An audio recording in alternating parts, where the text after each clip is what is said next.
System riding to the core. Yeah. Reppin' in the city left. Today is Sunday, July 14th. My name is Amin TMK for Inner City Left. I am here with my co-contributor and Inner City Left's co-founder, Amoja Lil Tanky Sumler. Amoja, I think everyone knows why we are here, what the buzz has been over the last 36-ish hours has been the assassination attempt on Donald Trump's life.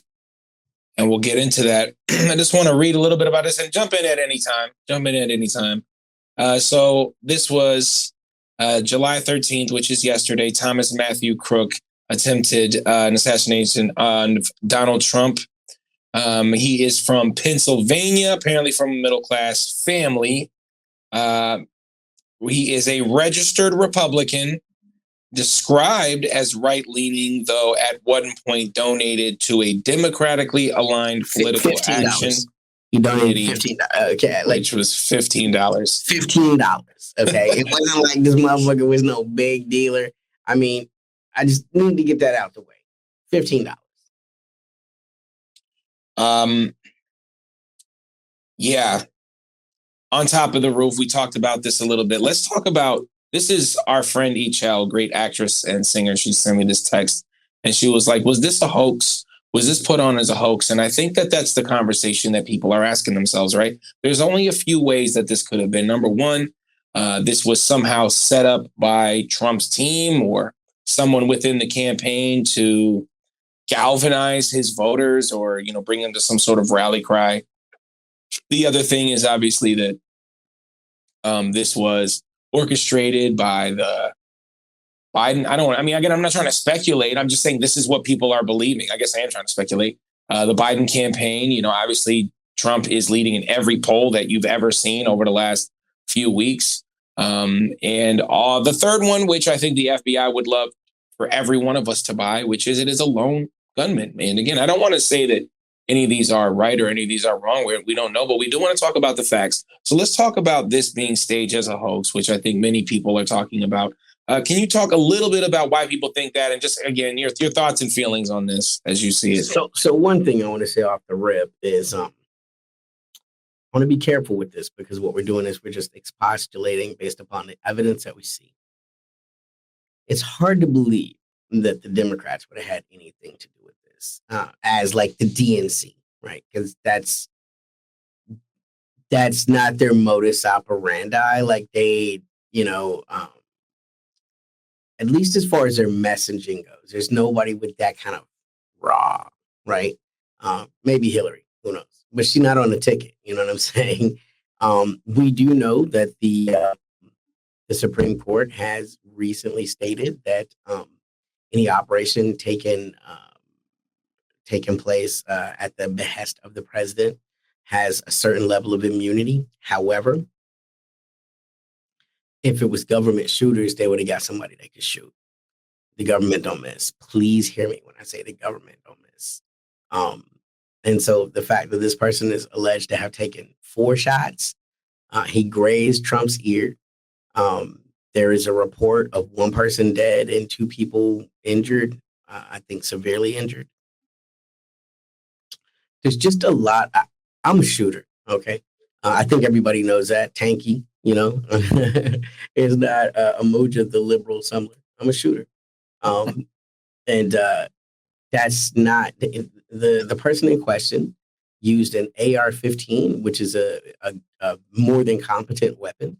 Why is it not a weapon you would use for an assassination attempt or a sniper platform? So to be a little bit technical, the variances are too large, right?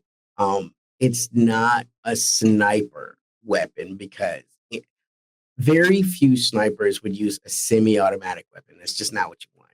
You want to have a bolt action. I mean, not that I'm trying to tell y'all how to do this. I'm just telling you what a sniper would have done, a professional sniper. There would be a bolt action rifle because there's almost no variance in the action, right? You shoot, and it's a much more snug fit with with the bullet and like everything about the action is a little bit cleaner. It's more precise.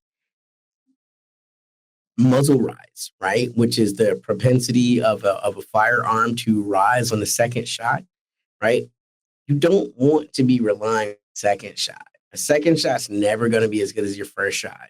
So, like, a sniper is going to do everything they can to make their first shot perfect. You're not looking for no second and no third shots.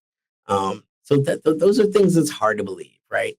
The AR-15 is a good rifle, but it's not a sniper rifle. The range is not an impossible shot. It's not even that hard of a shot. Like, what was the range? Do the you range that remember? I'm seeing is somewhere between 130 to 150 yards. Now, is that something? Yeah, is that something like? Hunters take Where that is shot that every day.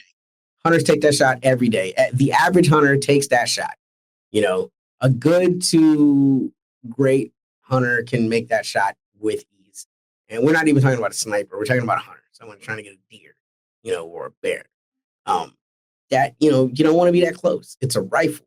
So the fact that this man was able to go to a rally with a rifle, which are very hard to conceal, climb up on top of a roof, which of course is going to be covered by counter snipers, which ultimately were used to neutralize the presumed shooter. That happened, right? But that also raises questions. What I'm hearing is it took about 10 seconds to return fire for a person that fired anywhere from 4 to 8 bullets. That's just an extremely long time.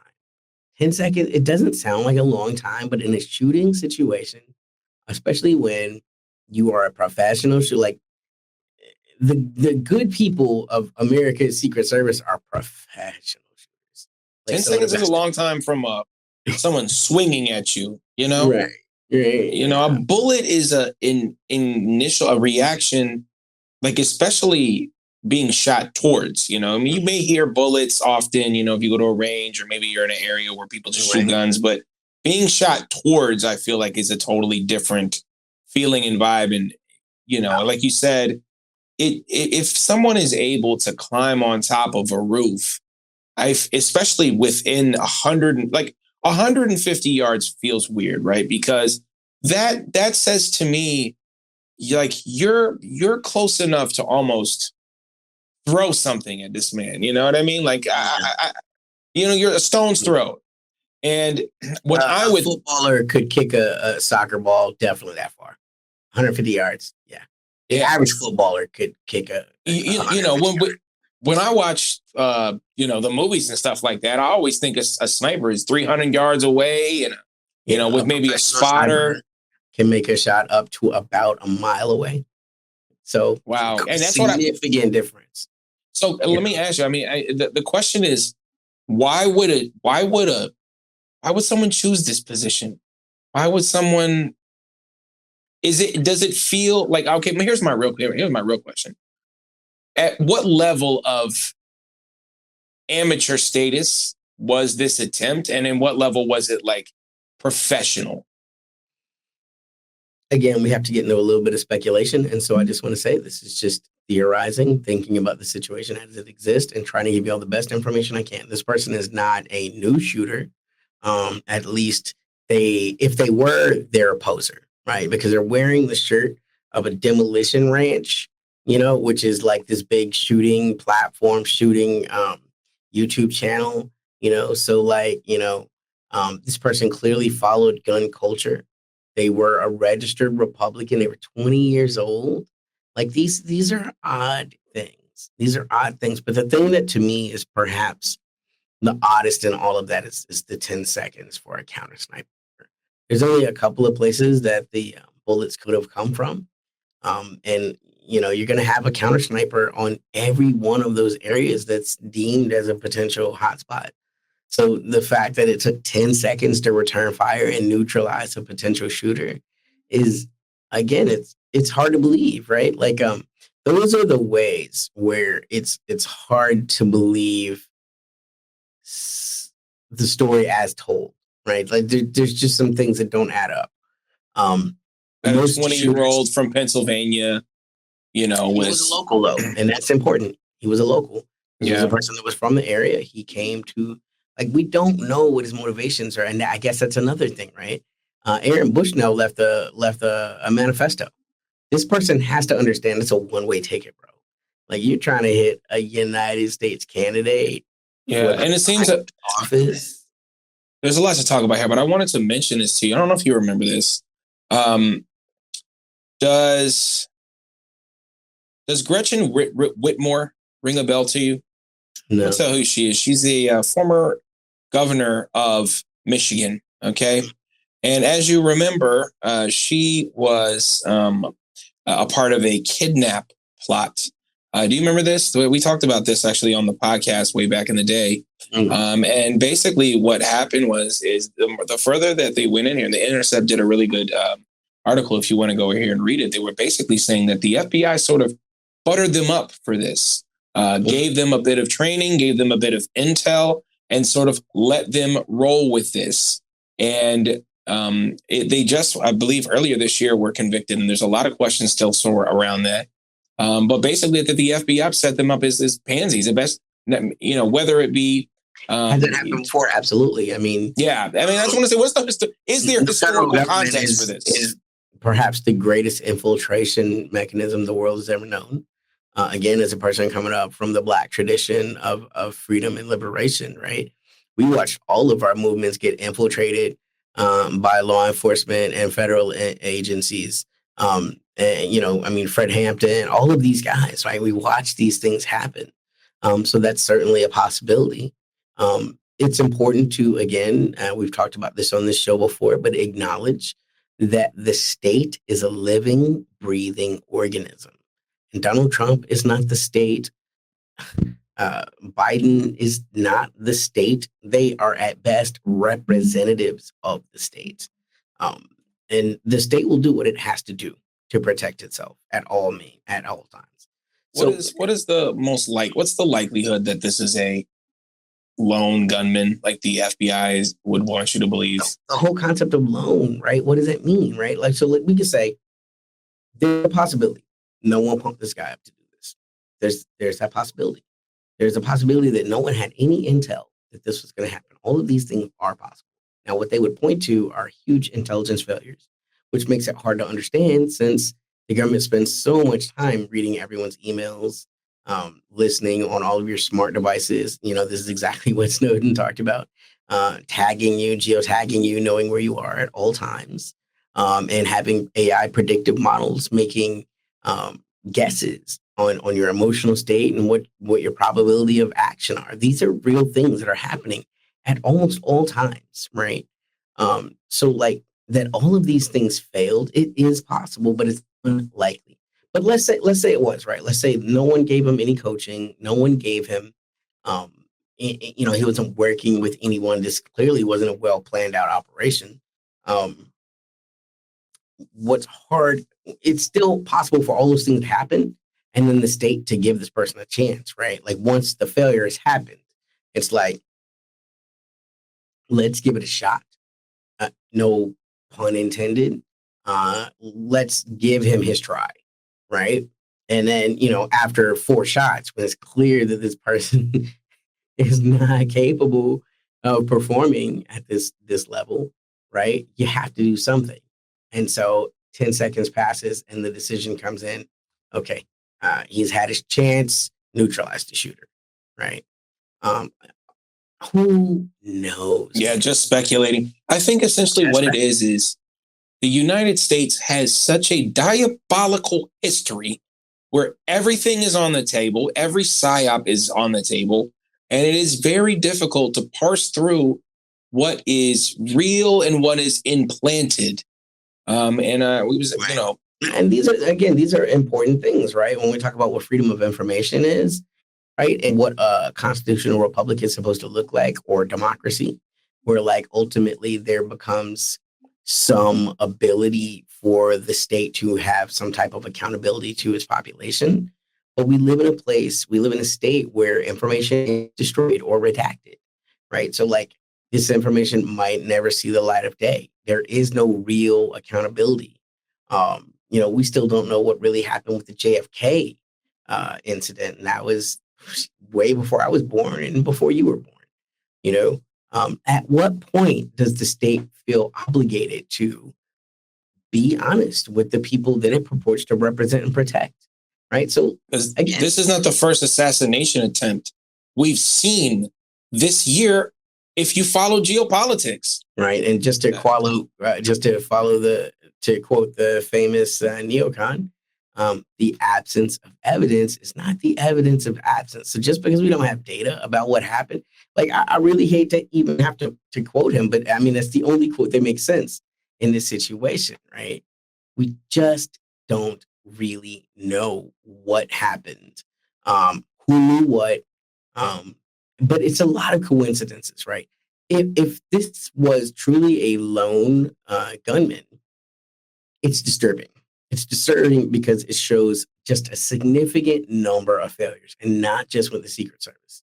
It shows a failure of the NSA what are all their predictive models for, if not to assume, oh, this is going to be the person, right? So you have that. This would be a failure of the FBI.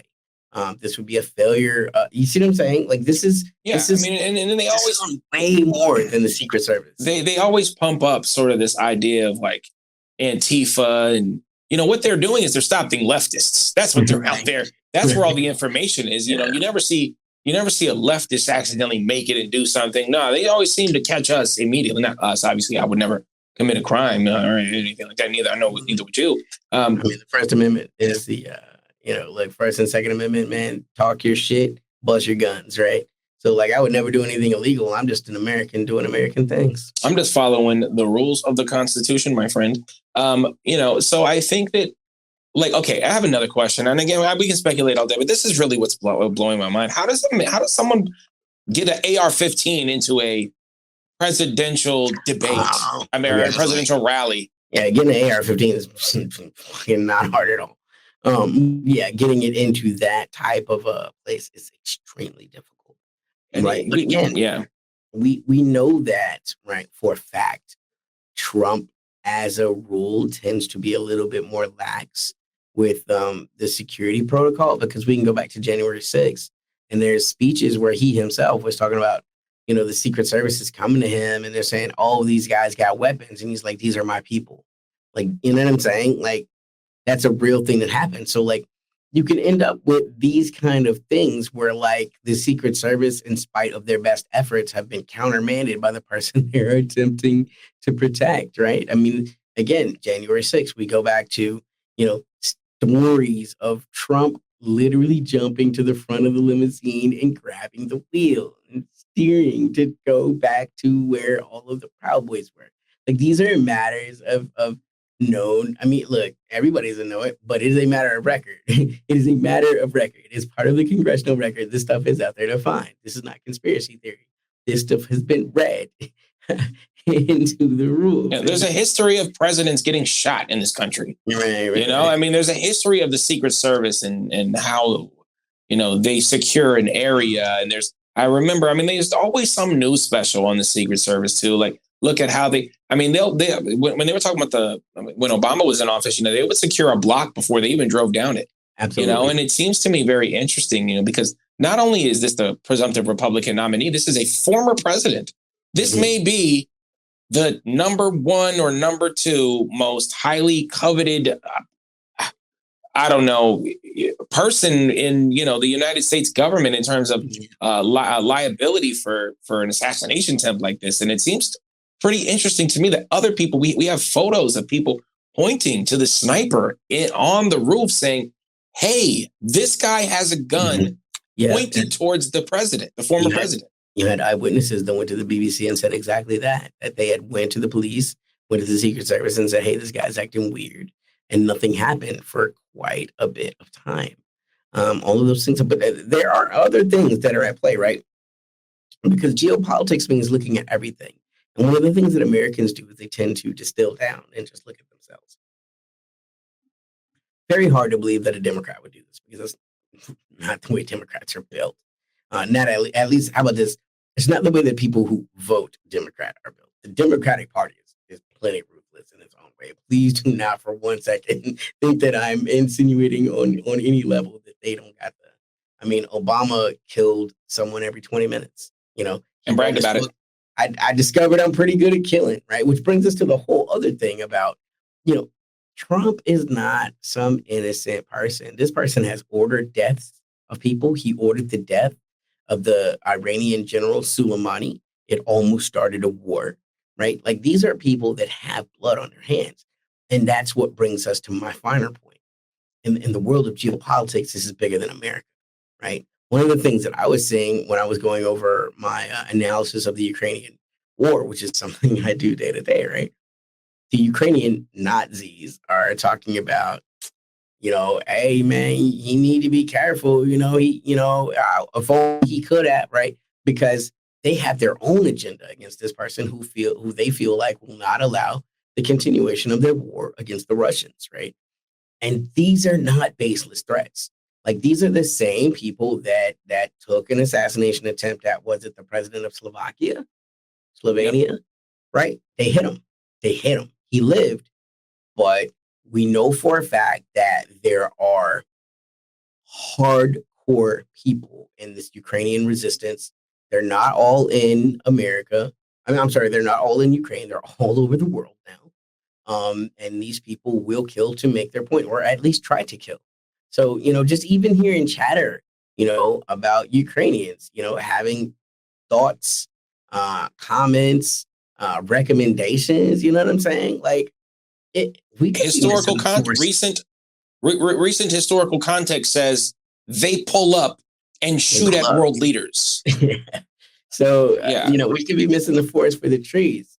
This person is an American, of course, but so, and that goes back to your earlier comment about what does it mean, right, to be a lone wolf, right? Like, who knows? Did this person act with no help from no one at all anywhere? Maybe. Yeah, it seems unlikely. I think the most frustrating part, and this really is my last point, the most frustrating part about this is the United States investigation or whatever is going to go into this is not going to be honest or authentic. No, it's going to hide every single aspect of the truth, at least the truth that indicts them or and that's the most frustrating part I think about. It's hard to be mad about that because, again, right? I mean, just to say, there were some fundamental failures that happened within systems that are designed to prevent exactly this type of thing from happening. And investigations could reveal weaknesses and techniques that they need to address, augment, right? And you don't want to publicly acknowledge, oh, this is what our new protocol is going to be moving forward, blah, right? There will be a what do they call them? Fact-finding mission, of course. There has to be. I'm sure they are do something that make sure this doesn't happen, again. But what is the intention of this person? Who backed them? Mm-hmm. Yeah, again, that's what I'm saying. Mm-hmm. I know that whatever their fact-finding mission for themselves will be fruitful, but for the American people to understand what's happening, that's not going to. Right? And all of those things, like, who even knows? I mean, I go back to the Trump impeachment trial. There's so little of what was discussed as a matter of record that's even available to the public, right? Like, so no matter what's on the books, what we get to hear is going to be something very different from what they know. And I think all of that is. But I'm going to tell you one thing that's happened, and it's been immediate and it's been unavoidable. The people that were kind of on the fence for Trump have become true believers. This has catalyzed something and it's become almost messianic. It's become religious. It's very dark and it's very scary. Already, without this incident, he was probably going to beat Biden by 5 to 10 points. At this point now, it's going to be an electoral wipeout. He's going to destroy Joe Biden electorally. Like, the Democrats are out of options now, and they're out of time. If they have any hope, and at this point, I don't even know who they could pull from their ranks that would be ready to go, that they could read into all of the things that are really important to the DNC as it stands at this point. And I don't mean, what their platform is, because that's bullshit. That's just what they say to voters and Republicans too. Okay, please hear me on that. What really matters is what their foreign policy agenda is, who the major players are that are backing, what their goals are geopolitically around the world, right? Someone that is of the same opinion of you, that has the same ability to execute or better, that has some semblance of name recognition with the population. And those are not the same thing, right? Like, you could read Hillary Clinton in right now, tomorrow. She probably would do a much better job than Joe Biden at maintaining the aims of the Democratic Party and the empire at large. However, this is a person that we know cannot defeat Trump head up. So that's a dead issue. Obama's done. He's term limited out. Let's be honest, Kamala Harris is not going to get any more votes than she already can, which is not nearly enough. Let's say every Black person that was eligible to vote for her in America voted for her, right? Which is not going to happen, because I don't see her all over my timeline. I'm seeing more Black people in the last 48 hours, making Trump memes than Kamala memes. You got 50 Cent, doing concerts and singing Mini Man and putting Trump's face over, his body, right? That's happening. That is the zeitgeist. That is where people are right now. I'm seeing all of these Black fighters in the UFC, like, oh, hang in there, Trump. I don't see anyone calling for Kamala. I just don't see that, that hasn't been paid to be there, right? So there's that. Of course, there's that whole thing with Taraji, but it's too little too late. I mean, the whole 4 years of Biden's presidency, we've been wondering, where is Kamala? Michelle Obama was more seen, and she was just a first lady. It's too late. Kamala can't do it. So, that's the thing. It's not even just who can the Democrats read in that will keep their agenda. Who can they sell to the American public? They just don't do a good job of building these people up. They don't have, they didn't spend any time building Beto O'Rourke, or we've talked about an AOC or anybody from, people like, dear God, Sanders. They're so shot. Their credibility is so shot. They've sold themselves out so hard that the people that were all of these Bernie bros in 2016 and 2020, they're embarrassed of themselves at this point. They're embarrassed that they don't want to be associated with him at all. Never mind the fact that the Democrats don't trust him either, right? So you might have at one time had the name recognition to do it, but now the Democrats don't trust you to execute their plans. And the people that may have worked to put you on aren't going to do it. They just are not going to do it now. And so they're in a panic mode. They have to be in a panic mode. Probably the only person not panicking is Joe Biden, because he don't even remember what happened. Yeah. And again, I just think it goes to the idea that when the government is serving their people and there's hope for the future, and it seems like those connections are made and are fused together, there isn't these attempts on the leaders and the politicians that are supposed to serve those people. And we always see, again, mass shootings are. Yeah. Are you Fidel? Right. If you're not Fidel, the ops don't miss. Just, I'm so sorry. They don't. Are you operating in the United States of America? If they want to get you, they will. Right. So like that's why it's hard to believe it's some kind of deep state conspiracy, because they wouldn't have failed. That's just the bottom line. They wouldn't have failed. Now, again, once the play is gone, it's possible the deep state lets it play out. But yeah. I want to give a shout out to our Patreon members: Jay Gould, Art No Ground, Robbie, Paula, Lissa, Lauren, Suzette, and Dennis. Shout out to the podcast listeners. If you're listening to us on Apple Podcasts, give us a 5-star review. Or if you're a hater, you could give us a 5-star review too. And we got plenty of those. Yeah. I don't hate. Hate me, but engage. Yeah. Tell everybody that you hate me. Share it. Inner city left, man. like and share, subscribe. It's important that we have a voice of the left. We are just one of the many voices, but we are your voice. We are powered and funded by the people. You know what I'm saying? And that is y'all. So Yeah. And, for Lil Tanky, for myself, and everyone here at Inner City Left, peace. System riding to the core. Yeah. Reppin' Inner City Left.